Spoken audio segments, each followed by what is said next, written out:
샬롬. 우리 하나님께서 오늘도 저와 여러분들을 풍성한 은혜 가운데 붙드시고 인도해 주시기를 축복합니다.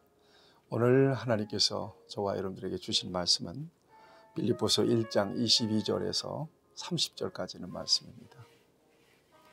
생명의 주인은 주님이시지 않습니까? 하나님은 살게 하시기도 하시고 죽이기도 하시는 분이십니다. 사무엘상 2장에 보면 하나님은 흥하게도 하시고 망하게도 하시고 살기도 하시고 죽기도 하시는다. 이걸 인정하는 것이 하나님의 주권을 인정하는 신앙입니다. 여러분, 사람이 최선을 다해서 열심히 산다고 잘 살 수 있는 게 아닙니다. 하나님이 도와주셔야 돼요. 네. 사람이 마음으로 자기 길을 계획할지라도 그 걸음을 인도하시는 분이 하나님이신 것을 인정하세요. 그래서 하나님께 집중하고 하나님이 뭘 원하시는지를 살피는 것은 굉장히 중요합니다. 자, 중요한 것은 우리가 살아있어요. 하나님이 생명을 주신 거예요. 생명이 있는 한은 뭐가 있다는 얘기예요? 우리를 향하신 기대가 있다는 얘기예요. 우리 입장에서 보면 하나님께 대한 사명이 있다는 얘기입니다. 살아있는 것은 사명이 있다는 얘기예요. 그러니까 살아있다는 것은 하나님의 기회, 또 하나님의 충성할 수 있는 그런 기회, 또 하나님 나라에서 상급을 받을 수 있는 기회가 될 수 있고, 하나님의 선하신 목적을 이루어 드릴 수 있는 좋은 기회가 된다는 차원에서 삶은 축복입니다. 언젠가 하나님께서 불러가시겠죠.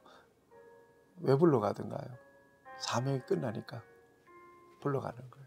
여러분, 모세도 출애굽기 그 광야 40년을 인도하고 그가 120세 때 죽어갈 때 눈이 흐리지 않고 기력이 쇠하지 않았대요. 근데 왜 죽었어요?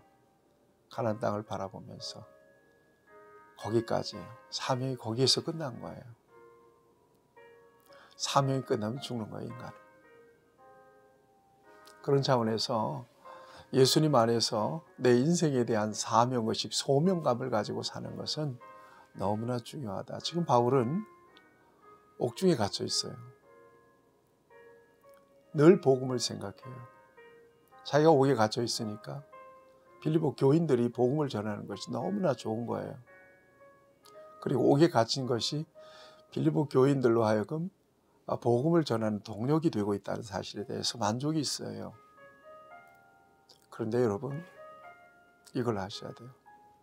바울은 살아있는 동안에 복음을 절대적으로 신뢰하고 복음에 대한 분명한 소명의식을 가지고 살지만, 복음의 결국은 뭐예요? 믿음의 결국은 뭐예요? 하나님 나라예요. 그는 언제나 하나님 나라를 바라보고 있고 하나님 나라를 소망하고 있어요. 가고 싶은 거예요. 고린도후서 5장에 보면 차라리 몸을 떠나 주와 함께 가는 것, 이걸 간절히 사모하고 있는 것을 우리가 들어볼 수가 있어요. 오늘 본문에서도 그런 얘기해요. 23절을 보면 내가 그 둘 사이에 끼어 있으니 차라리 세상을 떠나서 그리스도와 함께 있는 것이 훨씬 더 좋은 일이라. 그렇게 하고 싶으나 내가 몸을 떠나서 주와 함께, 그리스도와 함께 있는 저 천성 하나님의 나라에 있는 것이 너무나 좋다, 사모한다는 거예요. 그렇게 하고 싶다. 언제라도 그렇게 하고 싶다. 죽음을 두려워하지 않는 거예요. 세상 사람들이 죽음을 마지막이라고 얘기하고 연결이라고 하지만 믿는 사람들은 그렇지 않잖아요. 죽음은 시작이다. 영원의로의 시작, 스타트. 바울의 마음이에요. 가고 싶다. 나. 그런데 내가 육신으로 있는 것이 너희를 위하여 유익하다. 내가 살아있는 것이 너희를 위해서 유익하다. 왜냐하면 내가 살아있는 것으로서 너희가 복음의 동력을 가질 수 있기 때문에, 내가 살 것과 너희 믿음의 진보와 기쁨을 위하여 너희 무리와 함께 거할 것을 확신한다. 믿음의 진보를 위하여 너희와 함께 있는 것이 낫다고 생각한다. 더 유익하다고 생각한다. 26절에도 보세요. 내가 다시 너희와 같이 있으므로 그리스도 예수 안에서 너희의 자랑이 나로 말미암아 풍성하게 하려 함이라. 너희가 같이 있음으로써, 그리스도 안에서, 예수 안에서 너희 자랑이 나로 말미암아 풍성하게 하려 함이라. 중심이 어디 있어요? 목적이 어디 있어요? 그리스도, 복음, 믿음 안에서. 서로 믿음 안에서 뭡니까? 이게 서로 상승할 수 있는, 좋은 동력할 수 있는 그런 관계 속에 있기 때문에 내가 천국 가고 싶지만 살아있는 것이 너희들이 유익하다고 생각한다. 옥중에서 하는 말입니다. 서로 윈윈하고 있다는 얘기입니다. 복음 안에서. 이런 관계가 되어야 되지 않겠어요? 소망교회 광 목사님이 그런 얘기를 해요. 목사는 절대로 집에서 설교 준비하면 안 된다. 목사는 교회에서 준비를 해야 된다. 가능하면 교회를 떠나지 마라. 교인들은 목사의 승용차가 교회 마당에 받쳐 있는 것을 보는 것만으로도 영적인 안도감을 느낀다. 제가 크게 들었어요. 어느 목사님이 그러더라고요. 교회 안에 개구리가 되라. 사실 목회자가 본질적인 일이 목회인데도 너무 본질 외적인 비본질적인 일들로 바쁜 경우가 많거든요. 좋지 않은 일이라고 저는 생각합니다. 그래서 가능하면 교회 안에서, 교회 안에 있어야 글도 써지고 교회 안에 있어야 목회적인 생각이 되더라고요. 여러분들도 많이 위해서 기도해 주시기 바랍니다. 서로 윈윈하자.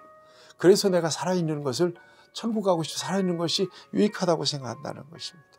그러면서 권면합니다. 27절에 보면 오직 너희는 복음에 합당하게 생활하라.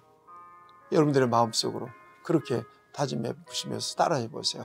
오직 너희는 그리스도 복음에 합당하게 생활하라. 그리스도의 복음에 합당하게 생활한다는 것은 뭐예요? 우리 안에 주님이 계시고 주님이 하고 싶은 거 나도 하고 주님이 원치 않은 거 나 아는 거예요. 주님 말씀하시면 내가 나가리다. 주님 뜻이 아니면 내가 멈춰서리다. 나의 가고 서는 것 주님 뜻에 있으니 오 주님 나를 인도하소서. 찬양도 있잖아요.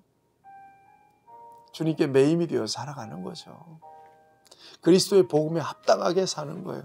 거듭난 사람으로서 합당하게 살아가는 거예요. 그 다음에 27절 말씀. 무슨 일이든지 대적하는 자들 때문에 두려워하지 말라. 교회 안에는 꼭 그런 사람이 있잖아요. 빌립보 교회 같은 경우는 율법주의자도 있고요. 또 이단들도 있고요. 또 같은 교인이라도 또 시험 들게 하는 교인들도 있잖아요. 두려워하지 말라는 거예요.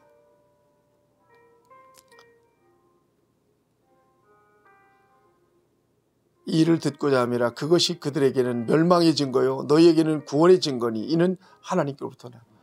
멸망의 증거다. 너희에게는 구원의 증거다. 그들을 두려워하지 마라. 그리스도를 위하여 너희에게 은혜를 주신 것은 다만 그를 믿을 뿐만 아니라 또한 그를 위하여 고난을 받게 하려 하십니다. 여러분 이걸 아셔야 돼요. 예수 믿으면 구원받는다. 여러분 구원은 영광이에요. 그러나 노 크로스, 노 크라운이라는 말도 있잖아요. 고난 없는 영광은 없는 거예요. 십자가 없는 부활이 어디 있어요? 예수님 안에서 고속도로, 장밋빛 고속도로만 달리는 줄 아세요? 그렇지 않아요. 예수님 말씀하시는 것은 좁은 길을 가라, 좁은 문으로 들어가라 말씀하고 있잖아요. 그리스도 안에서 영광뿐만 아니라 고난도 받아야 된다는 말, 이 말씀 여러분 꼭 기억하시면서 올 한 해 동안 어떤 경우에라도 일이 편하고 수월하면 더 감사하세요. 능력 주서 사는 거니까 교만하지는 마시고. 그러나 일이 참 힘들고 어렵다. 그래도 감사하세요. 원래 예수 믿는 일은 고난이에요. 세상 방식대로 하면 쉽잖아요. 막 속이 시원하게 할 수 있잖아요. 근데 예수 믿는 사람들은 안 되잖아요. 그것이 고난이에요. 그래도 축복임을 믿으세요. 오늘 이 말씀이 저와 여러분들에게 은혜가 되고 도전이 된 줄로 믿습니다. 그리스도의 복음에 합당하게 생활하며 하나님께 기쁨이 되는 저와 여러분들이 될 수 있기를 주님의 이름으로 축복합니다. 자비하신 아버지 하나님, 우리를 불러서 그리스도인 되게 하신 것을 감사합니다. 주님 안에서 우리에게 허락하신 그 권세와 능력을 누리며 그리스도의 복음에 합당하게 생활할 수 있도록 성령께서 진리의 말씀을 통하여 우리를 가르치시고 인도해 주시옵소서. 예수님의 이름으로 기도하옵나이다. 아멘. 여러분 축복합니다.